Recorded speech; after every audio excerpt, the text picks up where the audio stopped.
One of my viewers recently asked me, or posted a comment underneath one of my TDI power loss, power issues,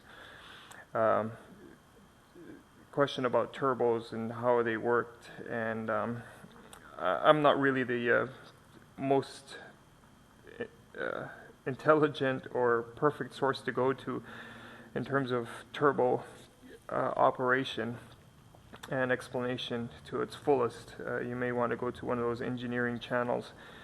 However, I figured I'd take this opportunity to explain the reasoning behind what I said in my video. I'll link the video somewhere in this video so that you can catch up on what I said in that video.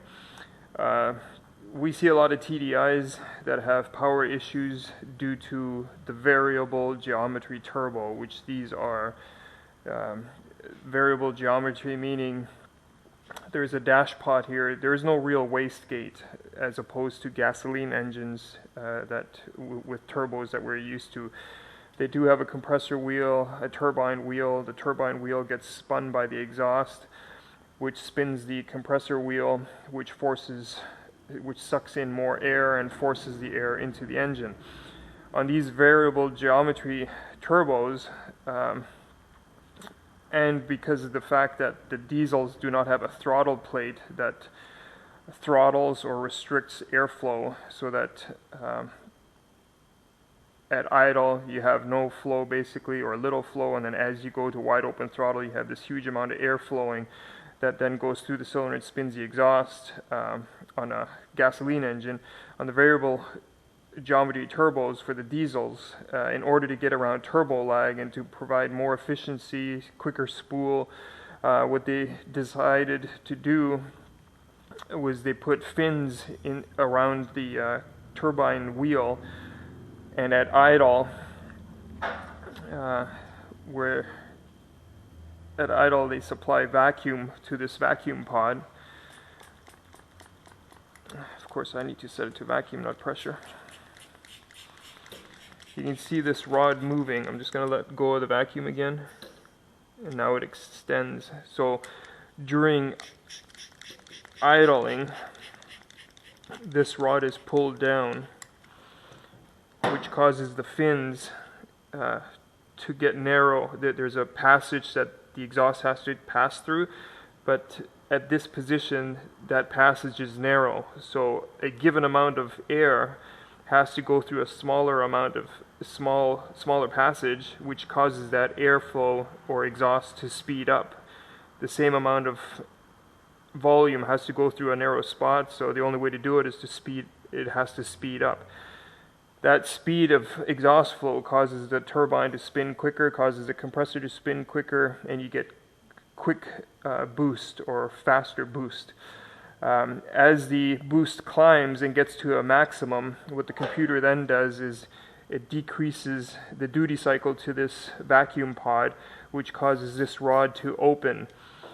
Once the passage opens, the airflow is no longer restricted, and it no longer has to speed up to get through.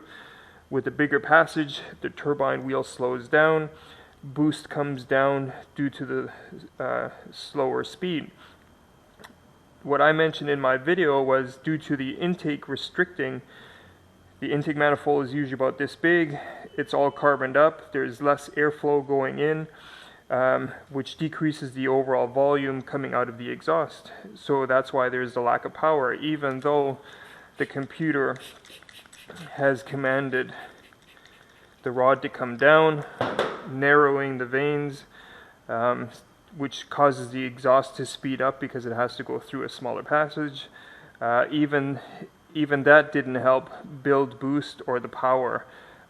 Boost still did build, obviously, like I showed in the data log, but because of the fact that the intake was restricted to a small area, the overall air that could go into the engine, or the engine couldn't breathe X amount of volume of air that it's supposed to due to the restriction. So I'm just going to take this guy apart to show you the vanes. This here is the newer style. You can see here there's a vacuum pod, but this one actually has a position sensor. So whereas this one, the computer just relied on the amount of boost from the pressure sensor in terms of figuring out what kind of boost it's running. Here on this one, it can actually tell the position of this rod, of the vanes, so to speak, and then compare that with what the boost is from the boost pressure sensor, and then see if there is an issue. If it knows that this pod is extended down where there's supposed to be boost, but there is no boost according to the boost pressure sensor, then it knows there's an issue. If this rod doesn't move, it's a variable voltage signal from 1 to 4 volts, 1 to 5, somewhere around there. If the voltage is stuck in a certain position, then it knows most likely the rod is stuck, or the actuator. If there is no movement at all, it's always stuck at a low voltage. Possibly the diaphragm here is broken and it's not able to hold vacuum. It's just a newer setup with integrated sensor here, so to help the ECM process everything better. So I'm just going to take one of these apart to show you the vanes, and that was the other issue, the carbon building up on the intake, as well as the carbon that builds up in here, which causes these vanes to stick. Right now you can see it's stuck in a down position still, so the vacuum diaphragm is actually holding vacuum. But what happens is when the engine is off, this rod is supposed to extend. So if you get a car, vacuum is off right now, if you get a TDI, an early ALH TDI, where this rod is recessed in the pod, that tells me that this actuator is stuck. And what I usually do is I just take a long screwdriver and I push against this rod to extend it. Then I apply vacuum to it. It comes down. I release the vacuum and I push the rod back up. And I just do this while the turbo is installed in the vehicle. I work it back and forth, and what that does is it forces the vanes open, close, open, close. They don't actually close fully, but they close enough to a point to cause a restriction. And because the carbon that settles in between the vanes causes them to stick over time, mainly due to city driving and overall driving habits, that is a first cheap fix for the customer, rather than taking the whole turbo out, taking the turbo apart, and cleaning out the carbon. I have not had any success with, or I should say I have not used any type of liquid or foam cleaner. I have seen on the internet where they take off the EGR assembly up here, the plumbing, and they force some kind of a foam, be it sea foam, spray, or whatever, down into the turbo, excuse me, that then soaks into the carbon. You let it soak for about half hour or whatnot, and then you start the car up, and then while it's running, that carbon that has now been soaked in that cleaner blows out the exhaust or the rear of the vehicle. I have no first-hand experience with any of that. Like I said, I usually just work the vanes back and forth, and that usually solves the issue at minimum for 6 months to a year. I also tell the customer, change your driving habits, get it out on the highway, drive it like you stole it, Italian tune-up, etc. And that helps blow out the carbon deposits, blow out as well as burn. When you get this thing nice and hot, the carbon actually just burns off due to the heat of the exhaust. Okay, long story short, hopefully next segment here will be with the turbo disassembled.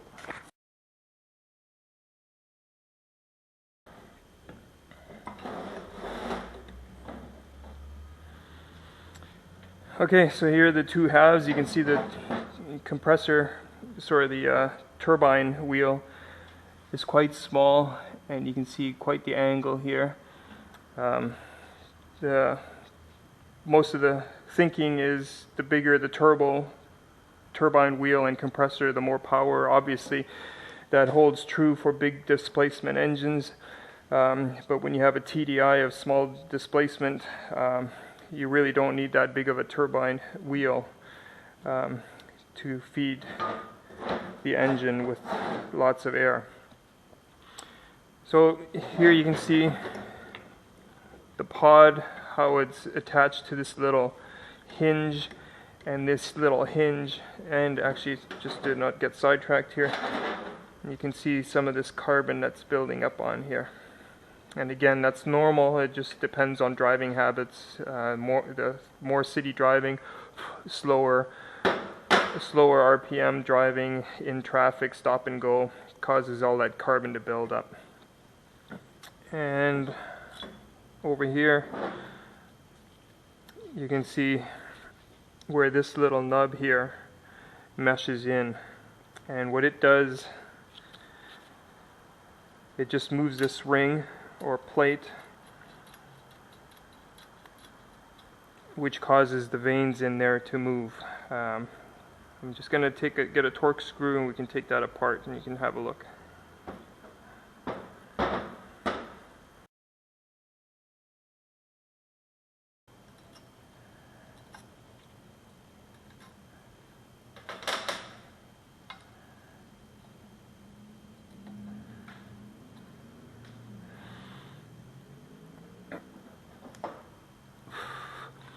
Okay, so the exhaust gets pushed out of the cylinder head into the manifold. It then loops around here and then exits out the back. Now, in order for it to loop around, these are my little spacers here, and one just fell in. Hopefully I can get it back out. And there it is.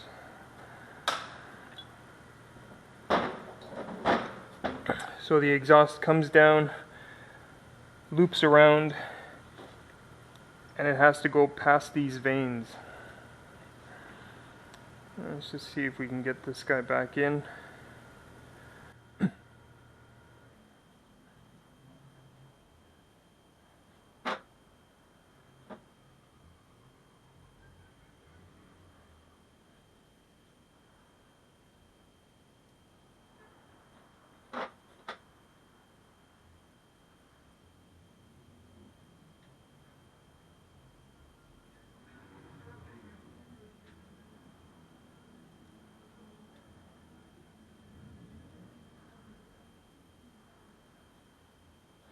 Okay, so here you can see the vanes now, and as this pod pulls or pushes on them, these vanes will move. Of course, they're binding on me now.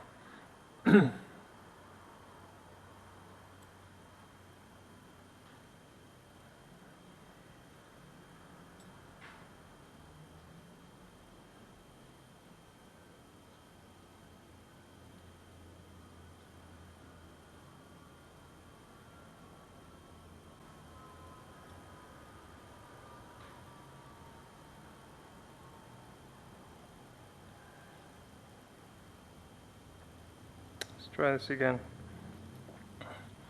So right now they're in a narrow position. Exhaust has to go through this little narrow passage. When the vanes get moved, you can see the passage opens, and the exhaust traveling through it doesn't have to speed up. It actually slows down, which slows down the movement of the turbine, or the speed of the turbine.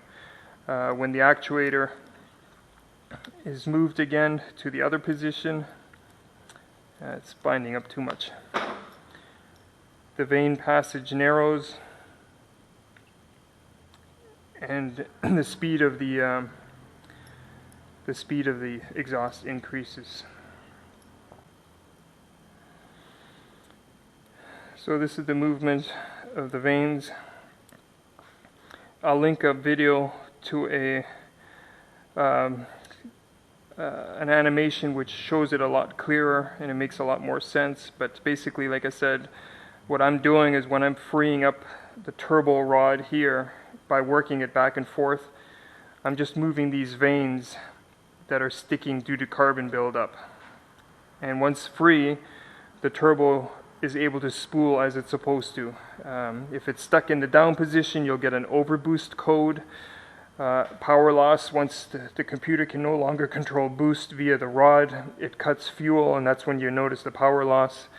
If it's stuck in the open position, meaning up, for instance, if the diaphragm is broken and the vacuum no longer holds, the rod can no longer come down. It's slow to build boost, and it'll set a boost deviation, negative deviation code, meaning that not enough boost is present. If it sticks down, it's positive deviation because too much boost is being developed. Both of these work the same way. Again, this is a newer style with the feedback position sensor, and this one is just a regular ALH turbo. Thanks for watching.